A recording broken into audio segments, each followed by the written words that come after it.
Stop what you're doing right now. I need you to look up from your phone. I need you to close whatever tab you've got open. Because what I'm about to tell you over the next few minutes could genuinely save your life or the life of someone you love today. Today's tornado threat is not what it was when I woke up this morning. It has escalated, and it has escalated rapidly. The atmosphere over the deep south right now is doing things that experienced meteorologists only see a handful of times in a career. The ingredients are stacking up at a rate that even our best models didn't fully anticipate just 12 hours ago. And if you live anywhere from eastern Texas across Louisiana, Mississippi, Alabama, and up into Tennessee, this video is for you. Do not skip ahead. Do not close this. Stay right here. Let's get into it. What is up, everyone? Welcome back to the channel. My name is Your Name, and today is going to be one of the more significant weather days we have covered this entire season. I want to be very direct with you right out of the gate. This is not a hype video. I do not create content like this lightly. I know that there are a lot of weather channels that throw around words like outbreak and catastrophic almost every single week, and that waters down the message when things are actually genuinely serious. Today is genuinely serious. Before we get into the full breakdown, if you are new here, please hit that subscribe button right now and click the bell icon. I will be going live later today to cover this event in real time with active radar. And you do not want to miss a critical update because you didn't turn on your notifications. My audience is always the first to know when a situation escalates, and today that matters more than ever. Now, let's talk about why this atmosphere is so dangerous, because I think a lot of people underestimate what is actually happening. Overhead, when a tornado outbreak unfolds, they see a funnel cloud on social media, they see the aftermath, but they don't understand the machinery behind it. And if you understand the machinery, you take it seriously. So let me walk you through this step by step. Every major tornado event in history has a recipe.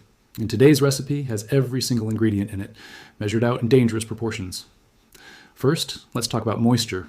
Right now, a deep, juicy plume of Gulf moisture is surging northward into the lower Mississippi River Valley. Dew point temperatures across central Mississippi and southern Alabama are sitting in the upper 60s to low 70s Fahrenheit. That is extraordinarily high for this time of year. What does that mean? It means the fuel for these storms is absolutely loaded. The atmosphere is essentially soaked. When storms tap into air this moist, they can explode in intensity within minutes, not hours, minutes. That is the kind of environment we are dealing with today. Second, and this is the one that really gets my attention, wind shear. Wind shear is the change in wind speed and direction as you go, up through the atmosphere. And today, we have exceptional wind shear values in place across the entire warm sector. At the surface, winds are blowing out of the south-southwest at 15 to 20 miles per hour. But up at 500 millibars, roughly 18,000 feet above the ground, the jet stream is screaming along at over 80 to 90 knots. That kind of directional and speed shear is what creates spin in a thunderstorm. That spin, that rotation deep inside the updraft, is what we call a mesocyclone. And a mesocyclone is the beating heart of a supercell thunderstorm. Now here's where I need you to really listen. The National Weather Service and the Storm Prediction Center are not organizations that exaggerate. They are conservative by design. So when they start talking about significant tornado parameters of 4 to 6 on a scale that goes from 0 to 10, that is a red flag that serious meteorologists take extremely seriously. Values of 4 or higher are associated with violent tornadoes. EF3, EF4, potentially even EF5 intensity. Today we have a corridor running from central and southern Mississippi. Think the Hattiesburg area, Laurel, Meridian, where those STP values are peaking right in that danger zone. Third ingredient, instability. We are talking about CAPE values, or convective available potential energy, climbing to between 3,000 and 4,500 joules per kilogram across the warm sector this afternoon. If you're not a meteorologist, just know this. The higher that number, the more explosive the thunderstorm development. Values above 2,500 are already considered extremely unstable. We are going to exceed that by a significant margin. When you combine that level of instability with the shear values we discussed, you get an atmosphere that is practically begging to produce violent, rotating supercells. The fourth ingredient, and this is the wild card for today, is the cap, or the capping inversion. Right now, there's a layer of warm air sitting at roughly 5,000 to 7,000 feet above the ground that is keeping storms from firing prematurely. Think of the cap like a lid on a pressure cooker. While it holds, everything builds up underneath it. When it breaks, and it will break this afternoon, the energy releases all at once in an explosive, violent burst. The timing of that cap breaking is everything, and right now, based on the 12's model runs, It looks like that lid pops sometime between 2 and 4 p.m. local time across the Mississippi River Valley corridor. That is our window. Let me break this down geographically so you know exactly where to focus your attention. The Storm Prediction Center has issued a level 3 out of 5 enhanced risk of severe weather. The enhanced risk encompasses a corridor stretching from roughly Monroe, Louisiana, eastward, through Jackson, Mississippi, past Hattiesburg, and all the way up into Birmingham, Alabama. This is the bullseye today. If you live in this corridor, write that down. You are in the highest probability zone for significant severe weather, including strong tornadoes. Surrounding that enhanced risk is a slight risk area that extends from South Carolina all the way back into Texas. Think of this as your secondary concern zone. Storms here will be severe, but the environment is slightly less favorable for organized, long-track tornadoes. You still need to be weather aware, but the discrete supercell threat will be more muted. And then there is a marginal risk that stretches from North Carolina down toward San Antonio. Marginal does not mean safe. Marginal means isolated severe storms are possible, including an occasional tornado.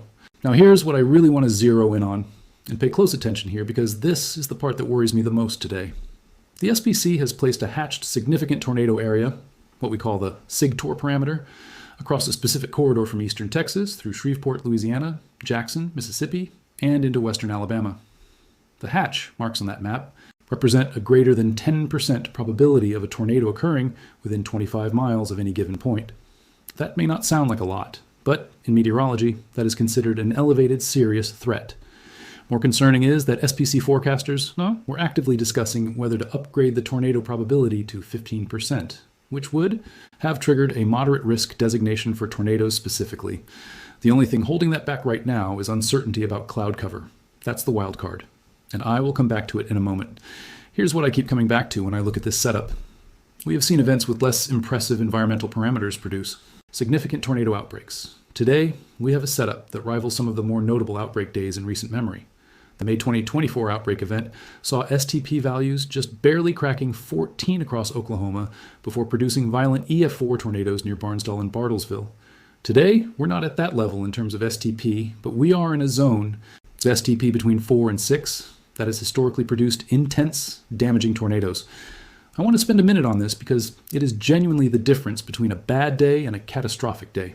Cloud cover and destabilization are locked in a race right now. Here's the problem. Last night's convection, the storms that rolled through the Tennessee Valley and northern Mississippi overnight, left behind a cloud deck that is taking its time clearing out. That cloud deck is like a blanket over the atmosphere.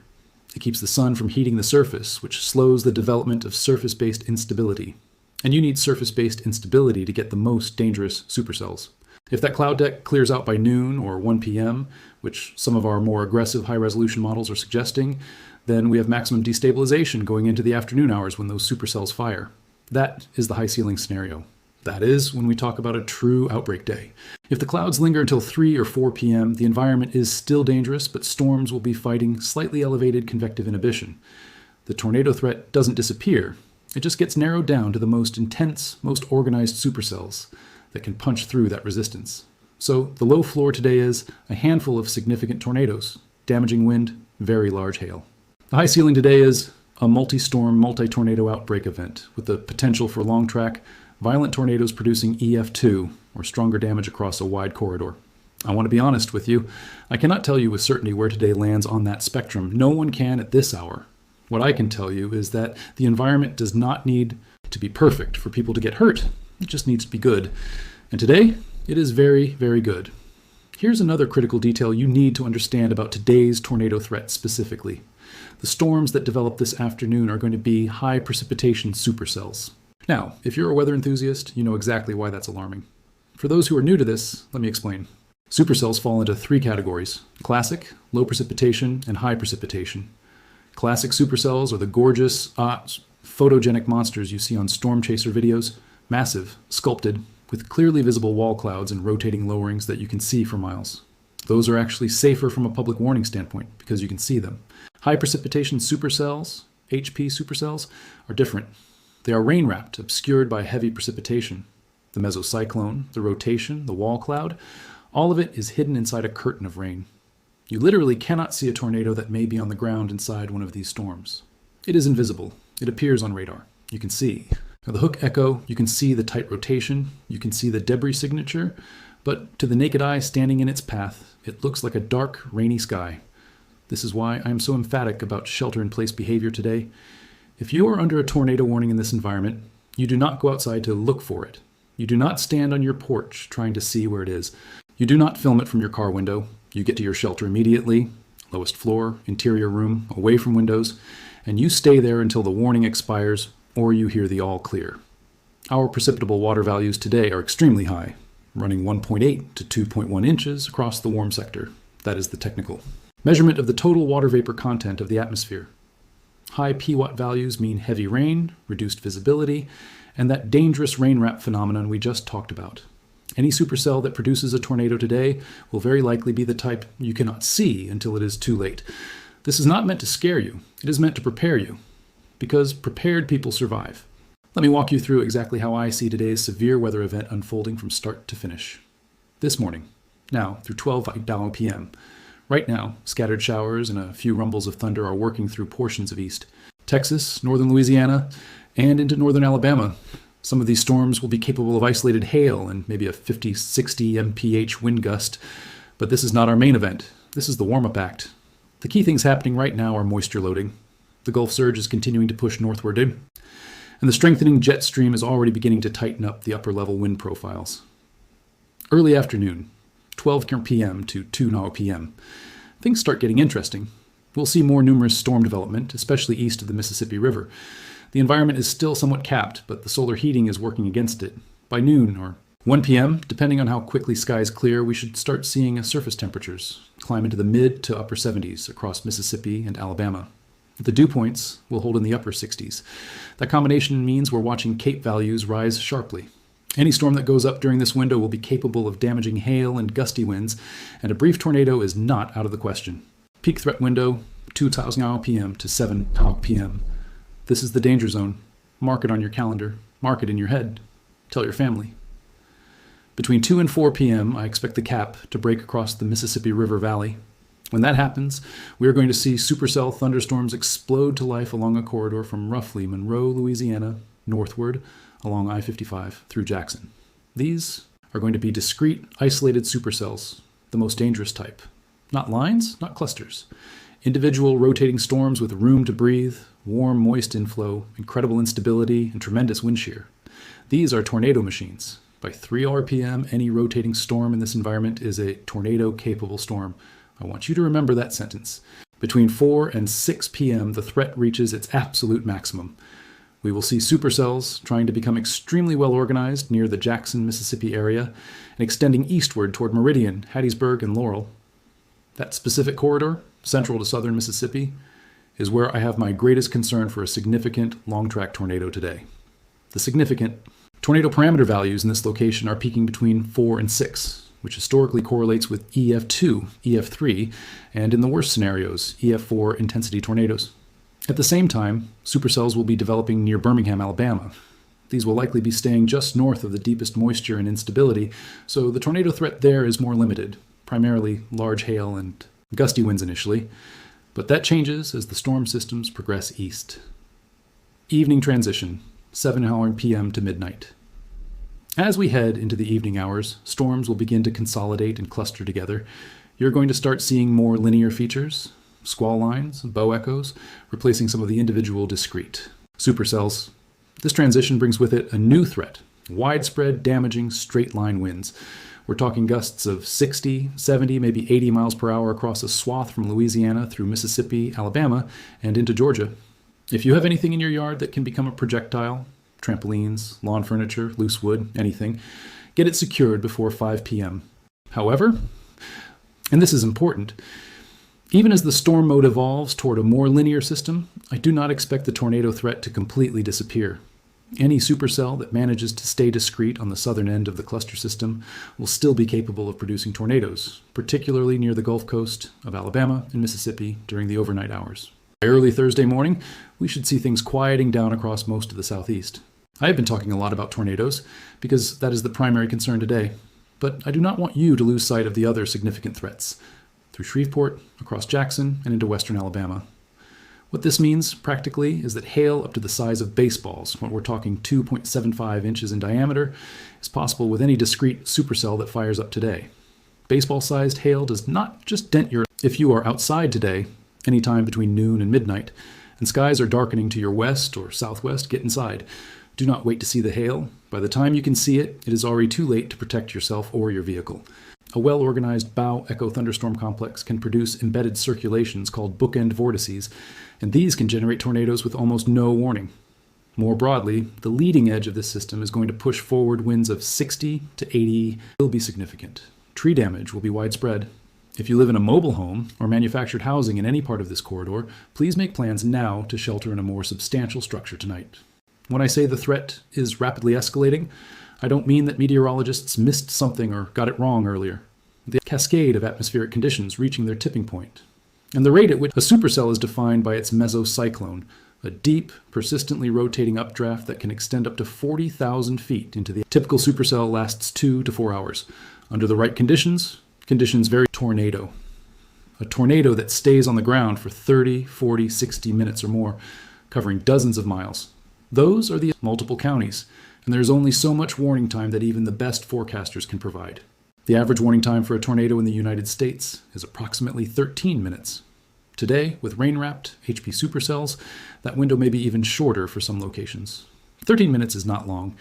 You need to know your plan before the warning is issued, not while it's sounding, before. Step 1, know your shelter. Right now, before you finish watching this video, identify where you will go if a tornado warning is issued. It should be the lowest floor of the most substantial building you have access to, in an interior room away from windows. A bathroom, a closet, a hallway, anything that puts walls between you and the outside. If you have a basement, that is your first choice. If you don't, get as low and as interior as possible. If you live in a mobile home, a manufactured home, or any structure that is not anchored to a foundation, please take today seriously. Mobile homes are statistically the most dangerous structures to be in during a tornado, regardless of the storm's strength. Identify a community shelter, a neighbor's basement, a church, a school, somewhere you can go on short notice if a warning is issued in your area. Step 2, have multiple ways to receive warnings. Your phone's default emergency alerts are good, but they are not always fast enough, and they do not always wake you up if you're sleeping during a nighttime tornado. Have a dedicated NOAA weather radio. Know which local TV station you will turn on. Download a reliable weather app and make sure your location services are enabled. Layer your warning sources. No single source is infallible. Step 3, do not be outside during tornado warnings. This sounds obvious, but every single tornado event has fatalities of people who were in their cars, on their porches, and parking lots. Today's rain-wrapped supercell environment makes outdoor storm spotting extraordinarily dangerous. Even trained storm chasers with high-powered vehicles, multiple radars, and years of experience struggle with HP supercell environments. You cannot outrun a tornado in your car in most cases, and you absolutely cannot see one coming in a rain-wrapped situation. Step 4, tell someone. Call your parents, text your kids, message your neighbors, tell the people in your life that today is a dangerous day and that they need to have a plan. Weather awareness is a community effort. The single greatest thing you can do with this information is share it. Now that we've covered today thoroughly, let me give you a quick look ahead, because today is not the only severe weather concern this week. Thursday, the remnants of today's system will push offshore, and while we'll still see some lingering shower activity across the southeast, the severe threat will drop dramatically. Most of the country east of the Rockies will see a much quieter day. Friday, keep an eye on isolated thunderstorm potential from Houston eastward into Louisiana. Low-end severe weather is possible, mainly small hail and gusty winds, but nothing like what we're dealing with today. Saturday, our next meaningful severe weather threat returns. I'm watching a developing system across the central and southern plains. Isolated to scattered supercells will be possible from Kansas south into Oklahoma and northern Texas. Hail, damaging winds, and an isolated tornado threat will be on the table. Not an outbreak level day, but not a day to ignore either. Sunday, the weekend threat shifts southward and eastward. Depending on the track of this system, areas from Alabama and Georgia through the Carolinas and into Kentucky and Tennessee could see at least some isolated severe weather. It is still too early to have high confidence on details, but this is a day I will be watching closely. Monday into Tuesday. A potent system pushes into the northeast, bringing very strong winds to New England, gusts possibly exceeding 60 miles/hour in parts of coastal Massachusetts and Maine. Not a tornado threat, but certainly a significant wind event for that region. And the next Tuesday and Wednesday, I am watching early signals for a potential return of severe weather across the Midwest and Ohio Valley. I want to be careful here because the models are showing a lot of run-to-run variability and long-range severe weather. Forecasting beyond about 5 days has significant uncertainty, but the pattern is worth watching, and I will have more on that as we get closer. The overall pattern heading through mid to late May is increasingly active. If you've been enjoying a quiet stretch across the Midwest, I want to give you a heads up. The quiet stretch appears to be coming to an end. Get your severe weather plans in place now while you have time, not when the next event is bearing down on you. I want to close out this main forecast with some broader perspective on today because I think context matters. We live in a period where severe weather is shifting and intensifying. Research published in the Bulletin of the American Meteorological Society has shown that supercell, thunderstorms are becoming more frequent across the eastern United States, while the traditional tornado alley of the Great Plains sees a slight decrease. The Deep South, the area right in today's crosshairs, is bearing an increasing share of significant tornado events. And the late spring, May specifically, remains peak season for this region's most dangerous outbreaks. The events we saw in May 2024, with CAPE values exceeding 3,500 joules per kilogram and STP values above 14 before violent EF4 tornadoes struck Barnsdall and Bartlesville, Oklahoma, those are extreme benchmarks. Today's environment doesn't quite reach that level, but it doesn't need to. Significant, life-threatening tornadoes have occurred on days with far less impressive parameters than what we're looking at right now. What makes today particularly dangerous is the combination of extreme instability, exceptional wind shear, high moisture, and an environment that is evolving rapidly. In the last 3 model runs, I've watched the tornado probability estimates tick upward consistently. The forecast trend is going in one direction, and that direction is worse. This is what a rapidly escalating threat looks like from the inside of a meteorological forecast cycle. The atmosphere is not static. It reacts. It surprises. It occasionally outperforms even our most aggressive models. Today, I think there's a real chance the event outperforms what is currently being forecast. I want to be on record saying that. So here's where we stand. Today is a dangerous weather day. The tornado threat is real, it is significant, and it is escalating.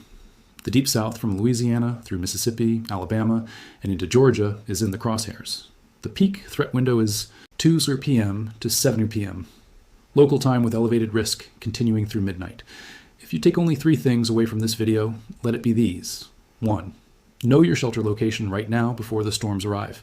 2. Stay indoors during any tornado warning. These will be rain-wrapped storms. You will not see them coming. Your shelter is the only protection you have. 3.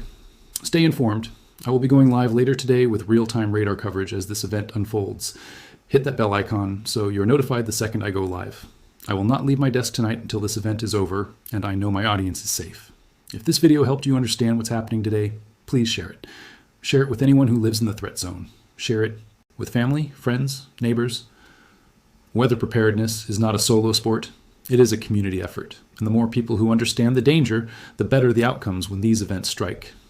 As always, thank you so much for watching and for trusting me with your severe weather information. I take that responsibility seriously every single day, and never more so than on days like today. Stay safe, stay smart, and I will see you in the live stream.